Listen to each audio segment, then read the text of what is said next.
Olá, caro leitor. Daremos início à leitura do livro Acolhendo Sua Criança Interior, uma abordagem inovadora para curar as feridas da infância, da escritora Stephanie Stoll. Mas antes de darmos continuidade, peço que, por favor, deixe seu like e segue o canal. Vamos lá?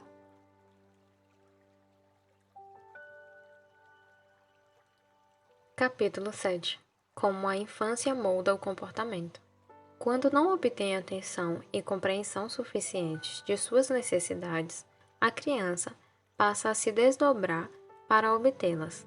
Quase tudo o que se faz na infância tem o propósito de agradar aos pais. Se eles se mostram insuficientes em sua capacidade de amar e de entender os sentimentos e desejos da criança, esta assume a responsabilidade na tentativa de fazer a relação funcionar. Por exemplo, se os pais forem rigorosos demais e esperarem comportamento e obediência impecáveis, a criança vai se esforçar para estar sempre à altura dessas exigências, seja no intuito de satisfazê-los ou, ao menos, de não ser castigada. Também vai ter que reprimir todos os sentimentos e desejos que se chocam com as expectativas dos pais, para melhor atendê-las. A consequência disso é que elas não aprendem a lidar bem com a raiva. E a raiva é útil no sentido de permitir que a pessoa se afirme e estabeleça limites. Se na tentativa de se afirmar a criança nunca prevalece diante da força superior dos pais, com o tempo ela aprende que é melhor suprir a raiva e assim não tem a oportunidade de aprender a lidar com esse sentimento, nem de se impor. Ela desenvolve crenças como: não devo me defender, não posso ficar com raiva, preciso me adequar, não posso ter vontade própria. Mais tarde, geralmente na adolescência, essa criança pode vir a combater a educação que recebeu dos pais e se rebelar contra a pressão por adequação, mas vai permanecer refém desse sistema, pois na rebeldia encontrará tão pouca liberdade quanto na conformidade. A criança sombra desse adolescente e futuramente desse adulto está marcada pela experiência de ter sido dominada pelos pais. E através das lentes de sua experiência, rapidamente vai enxergar as outras pessoas como dominadoras ou submissas, além de se adequar ou se rebelar em resposta a isso. Somente quando conhecer sua criança sombra e conseguir dissolver todas essas crenças é que essa pessoa vai poder se sentir à altura dos outros. Mamãe me entende. A empatia parental. Os pais que não conseguem se colocar no lugar dos filhos dificilmente assimilam o que eles sentem e do que precisam. É assim que as crianças começam a acreditar que o que pensam e sentem é errado. Se os pais têm dificuldade em se colocar no lugar dos filhos, tampouco conhecem bem as próprias emoções, pois isso é condição essencial para ter empatia. Se, por exemplo, a criança estiver triste porque um amigo não quis brincar com ela, a mãe precisa entrar em contato com os próprios sentimentos de tristeza para ser capaz de entender a situação do ponto de vista da criança. Se ela lida com a própria tristeza ignorando ou ocultando o sentimento, vai fazer o mesmo com o sentimento de tristeza da criança. E por não saber o que fazer, é possível que seja dura com a criança, dizendo que ela não tem por que ficar assim e que esse amigo é um bobo. Assim, a criança aprende que é errado sentir essa tristeza e que é incapaz de fazer bons amigos. Se a mãe ou outra pessoa próxima soubesse lidar com os próprios sentimentos e os conhecesse bem, poderia tomar as dores do filho e tratá-las, dizendo algo como: eu entendo que você esteja triste, porque o João não quis brincar com você hoje. E poderia conversar com o filho sobre os possíveis motivos de Joãozinho não querer brincar e sobre a possibilidade de o filho ter contribuído para isso de alguma forma.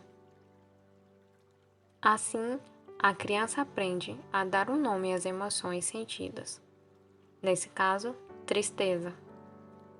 Ela internaliza que não vai estar sozinha quando precisar de compreensão e também que é possível encontrar uma solução para o problema. A empatia dos pais permite que a criança aprenda a diferenciar e identificar suas emoções, chamando-as pelo nome. E como os pais lhe mostraram que não é errado sentir aquilo, ela também poderá aprender a lidar com o que sente e estar no controle de suas emoções. É por isso que a empatia é o maior critério de competência parental.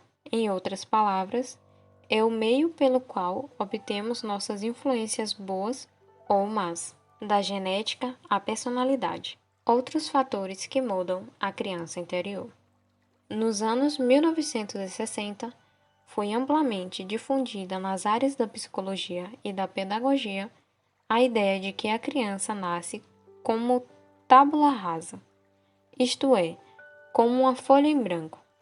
Muitos estavam convencidos de que o caráter e o desenvolvimento de uma pessoa dependiam inteiramente das influências exercidas pelo ambiente e da educação recebida. Devido às pesquisas mais recentes em neurobiologia e genética, essa visão mudou bastante. Hoje em dia, sabemos que são os genes o fator crucial a determinar a personalidade e a inteligência. Para ficar mais claro como isso acontece, vamos analisar os traços de personalidade que variam dependendo se a pessoa é introvertida ou extrovertida. Os introvertidos recarregam as energias por meio da solidão. Eles se esgotam mais depressa com o contato interpessoal do que os extrovertidos, não precisando tanto desse contato. Se lhes fazemos uma pergunta, eles mergulham em si mesmos para procurar uma resposta e só então falam. Já os extrovertidos conseguem refletir e falar ao mesmo tempo, e por isso, às vezes, se surpreendem, para o bem ou para o mal, com o que sai da própria boca. Eles recarregam as energias quando estão em boa companhia e dificilmente gostam de estar sozinhos. Em geral, precisam de uma carga maior de estímulos externos para que seu interesse seja despertado e para que se sintam estimulados de verdade. Já os introvertidos são mais sensíveis aos estímulos externos e logo ficam saturados. Por terem necessidades diferentes em relação ao contato com pessoas, introvertidos e extrovertidos também desenvolvem estilos de trabalho distintos, o que influencia a escolha da carreira. De modo geral, pode-se afirmar que os introvertidos preferem locais de trabalhos mais tranquilos, com poucas distrações, onde possam mergulhar em suas atividades por horas a fio. Já os extrovertidos amam contato com o mundo exterior. Ou eles escolhem uma profissão que preenche essa necessidade de contato, ou então, após uma hora de concentração, precisam de algum contato com pessoas, seja presencialmente ou online, para recarregar as energias. Quando está sozinha, a pessoa extrovertida se sente solitária e entediada mais rápido que a introvertida. Independentemente de sua criação ou das influências da infância que marcaram sua criança sombra e sua criança sol. Nossa sensibilidade e nossa predisposição ao medo também se encontram dispostas em nossos genes e influenciam o desenvolvimento da autoestima. Algumas pessoas têm um temperamento inato mais forte. Segundo pesquisas, 10% das crianças chegam a ser invulneráveis, mesmo que tenham uma infância difícil, saem com a autoestima intacta e sem maiores danos. Um terceiro elemento a considerar é a dinâmica resultante de como características da criança se combinam com as dos pais. Os psicólogos falam da adequação entre pais e filhos. Por exemplo, se uma criança com sensibilidade elevada inata tem uma mãe com pouca empatia, talvez seja mais afetada do que uma criança que já nasceu casca grossa. Da mesma forma, pais de crianças birrentas ou hiperativas têm mais dificuldade em reagir de forma adequada, pedagógica e emocionalmente falando, do que pais de filhos dóceis. Por fim, crianças que tendem à hiperatividade têm uma grande dificuldade em controlar toda essa energia extra, o que às vezes gera confusão. Por isso, não é raro que professores ou outras crianças expressem que há algo errado com elas. Consequentemente, muitas acabam desenvolvendo baixa autoestima, mesmo que tenham pais amorosos. Afinal, não só os pais influenciam o desenvolvimento da criança, mas também outras pessoas próximas, como colegas de turma, professores e avós. Isso significa que aquilo que marcou nossa infância e que carregamos conosco para a vida não depende apenas do tipo de educação que recebemos de nossos pais, mas da combinação de uma série de fatores. Ainda assim, a relação com os pais é a base de tudo. Quanto mais vulnerável uma criança se mostrar por causa de problemas em casa, mais suscetível ela vai estar também a ser ferida por outras pessoas. Uma criança com pais atenciosos e empáticos recebe mais ajuda, digamos se os colegas zombam dela na escola, do que uma criança cujos pais não compreendem o que ela sente. A criança sombra e seu sistema de crenças. Se quisermos resolver nossos problemas atuais, precisamos compreender no nível mais profundo no que elas consistem de fato. Para tanto, é importante permitir que nossa criança sombra tenha a chance de falar, para conseguirmos reconhecer onde estão nossos pontos fracos, os chamados gatilhos. Muitas pessoas não querem entrar em contato com essa parte da própria personalidade. Não querem sentir as mágoas e os medos que guardam em si. Bem compreensível. Afinal, quem quer se sentir triste, angustiado, insignificante ou até mesmo desesperado? Todos nós preferiríamos evitar esses sentimentos na medida do possível e só levar conosco felicidade, alegria e amor.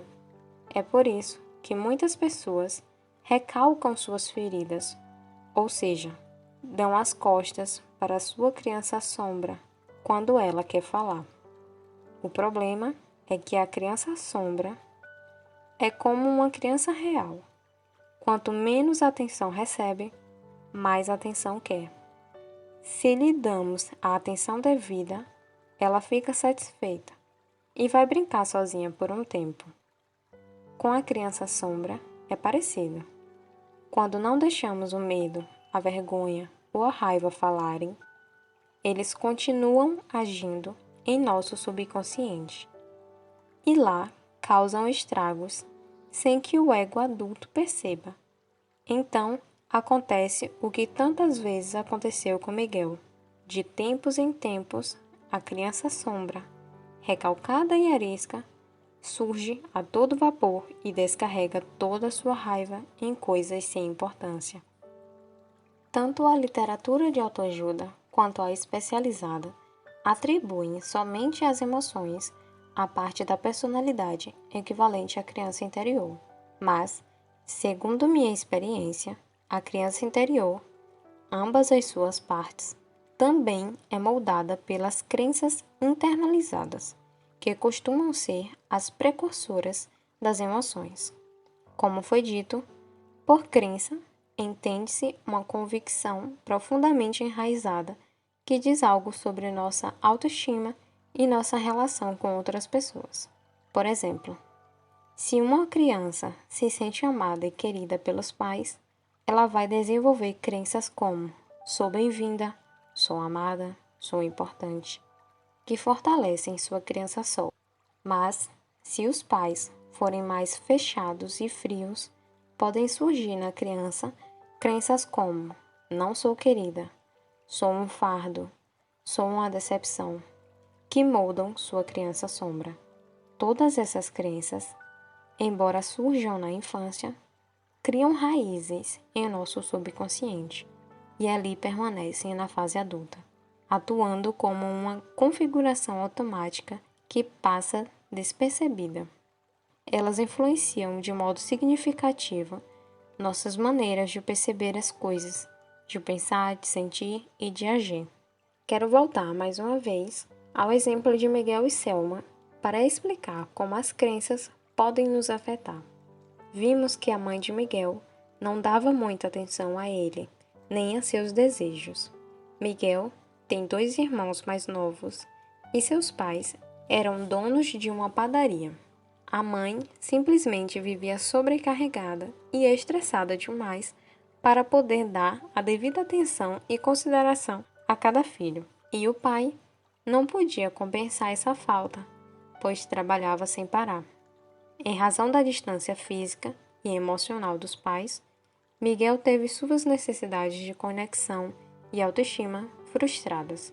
Por isso, ele desenvolveu crenças como: não sou bom o suficiente e não sou importante. Essas crenças, ainda hoje, marcam inconscientemente a percepção dele. Todas as vezes que Miguel se sente invisível, sua criança sombra faz um escândalo. Lá vamos nós de novo. Mais uma vez, sou ignorado. São essas crenças as verdadeiras causas das suas explosões de fúria por Selma, supostamente, não levar seus desejos em consideração. Quanto a Selma, seus pais cuidaram muito bem dela, mas tinham expectativas muito altas. Eles lhe impunham limites muito rígidos em relação ao que é certo e errado. Selma sentia que os desapontava com frequência, pois eles a criticavam muito mais do que a elogiavam. Assim, sua necessidade de reconhecimento e de autoestima não eram respeitadas, tampouco sua necessidade de autonomia. Foi por isso que sua criança sombra internalizou crenças como: não sou boa o suficiente ou preciso me adequar. Agora ficou mais fácil imaginarmos como a criança sombra de Miguel e a de Selma interagem. A irritação dele, ou melhor, de sua criança sombra, e as críticas excessivas aos pequenos esquecimentos de Selma afetam em muito a criança sombra dela, que, consequentemente, se sente pequena, insignificante e inferior e reage se irritando, chorando e rebatendo as acusações. A tensão aumenta rapidamente. Nossas crenças são quase como nosso sistema operacional das emoções. Pode não parecer, mas seu poder sobre nós é imenso, seja para o bem, seja para o mal, seja sobre nossa criança sombra, seja sobre nossa criança sol. Nossas crenças são as lentes pelas quais enxergamos a realidade. Por isso, é essencial que falemos delas. A criança sombra mimada. Mas as crenças negativas não se originaram somente da privação, da negligência ou da superproteção. Pais que deixam a criança fazer tudo o que quer e a mimam demais podem levá-la a acreditar que tudo tem que acontecer segundo sua vontade e que ela mesma não precisa se esforçar. Em vez de subestimar, ela superestima a própria importância. Ela parte do princípio de que merece obter tudo o que quer e, quando isso não acontece, reagem com irritação e mágoa extrema. Crianças que são mimadas desenvolvem baixa tolerância ao sentimento de frustração. Não aguentam ter nem mesmo suas necessidades mínimas não atendidas. Enquanto crianças que cresceram com certas privações têm capacidade de adaptação, crianças mimadas não se desenvolvem tanto nesse sentido. Não aprenderam direito a se adaptar e a se encaixar numa comunidade, pois, em casa, eram príncipes e princesas. Suas crenças podem soar assim: sou muito importante, sou sempre bem-vindo, eu consigo tudo o que quero, eu mereço tudo, sou mais forte que todos, sou o máximo. Por isso, pode ser que no jardim de infância, no colégio ou mais tarde, na vida adulta, encontrem dificuldade em se adaptar e tenham tendência a gerar conflitos. Elas, primeiramente, precisam aprender que na vida nada vem de graça e que terão que se esforçar. Isso pode ocasionar deslizes durante a formação ou levar à desistência. Em casos mais leves, elas até conseguem se encaixar bem numa comunidade e se mostram bem capazes, mas não sabem perder. Numa relação amorosa, por exemplo, uma rejeição pode levar essa pessoa a entrar em desespero, pois não estão acostumadas a não conseguir o que desejam. Criticar os pais não é tão fácil assim. Ao analisar nossa infância e nossos pais, muitos de nós relutamos em responsabilizá-los pelos nossos problemas. Vejo muitos clientes que entram num conflito de lealdade quando precisam observar os pais de um ângulo crítico. Eles os amam e lhes são gratos por muitas coisas. Sentem-se culpados quando devem me contar sobre comportamentos que talvez não tenham sido tão positivos. Sentem que os estão traindo de alguma forma.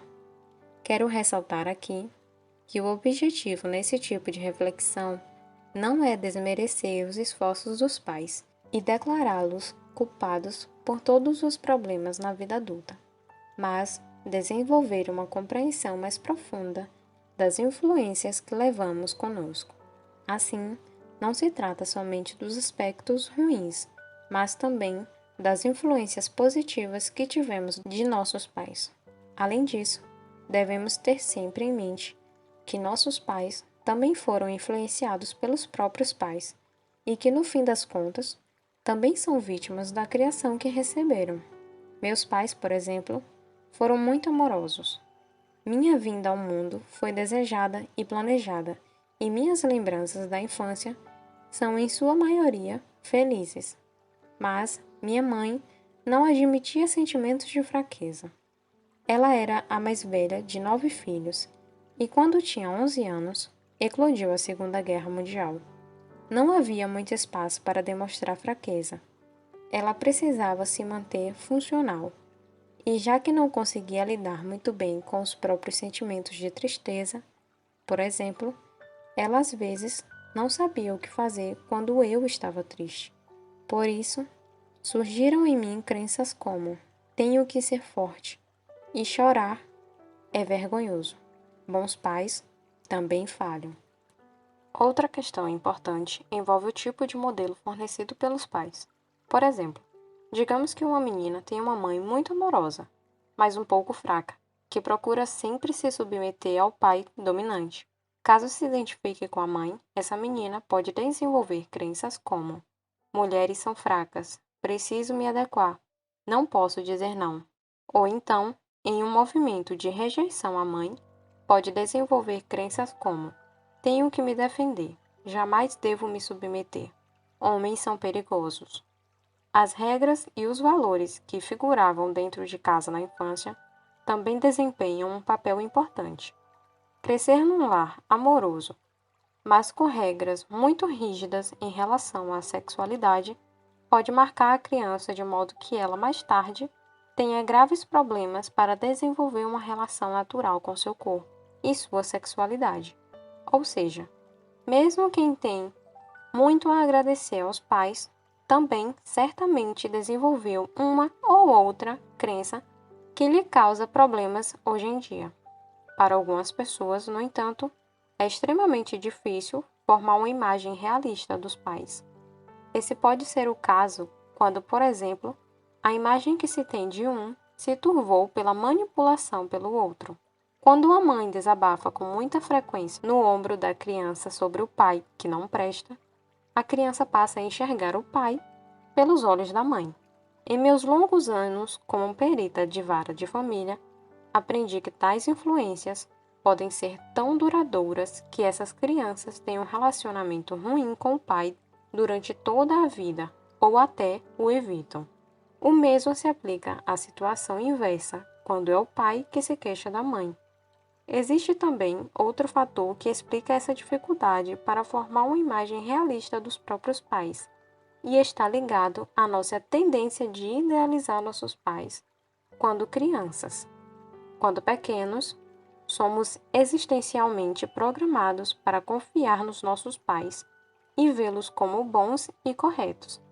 É necessário que as crianças idealizem os pais, porque senão sentiriam o medo avassalador de estarem à mercê de cuidadores imperfeitos ou até mesmo maus. Algumas pessoas levam essa imagem idealizada para a vida adulta, o que pode dificultar a formação de uma imagem realista sobre os pais que possa expor de maneira fiel os seus pontos fracos e fortes. Se eu, como adulta, enxergo meus pais através das lentes da idealização, não consigo me desprender deles de forma saudável. E se não consigo me desprender, é difícil trilhar um caminho próprio nesta vida. Se quero me reconhecer, e esse reconhecimento é a base para o desenvolvimento pessoal, é importante que eu forme uma imagem realista sobre mim e sobre meus pais. Uma imagem realista não impede que tenhamos um carinho profundo por eles.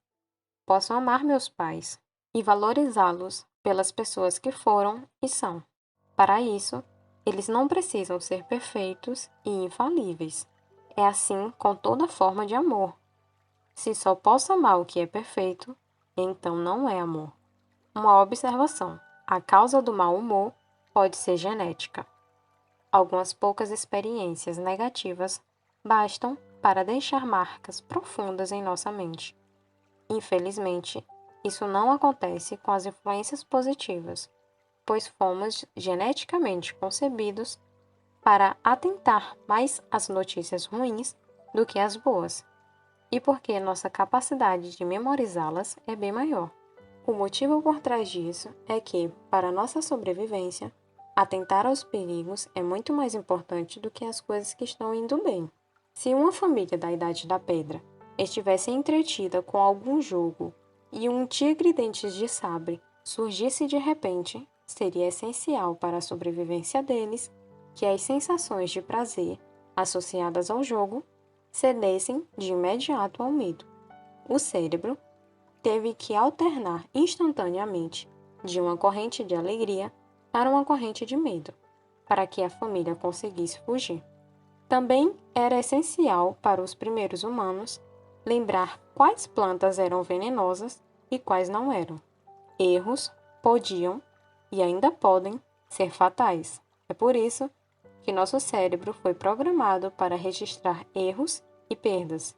Muitas vezes, isso significa que acabamos reparando somente nos defeitos, principalmente quando agimos no modo criança-sombra. Isso explica também porque nos lembramos mais dos eventos dolorosos que dos felizes. Podemos nos envergonhar de uma situação embaraçosa anos depois, como se tivesse acontecido ontem, enquanto a alegria que sentimos por um acontecimento bom desaparece logo. Outro efeito colateral muito ruim de nossa genética é que uma única experiência negativa com uma pessoa pode anular centenas de experiências positivas. Sendo assim, da próxima vez que você se irritar com alguém, seja um amigo ou outra pessoa, tente se lembrar de todas as coisas boas que vocês dois já vivenciaram antes de dar vazão ao ressentimento. Fim do capítulo. Se você tiver alguma sugestão de livro ou qualquer outra coisa, deixe nos comentários. Se a leitura fez sentido para você, compartilhe e se inscreve no canal. E vamos para o próximo capítulo.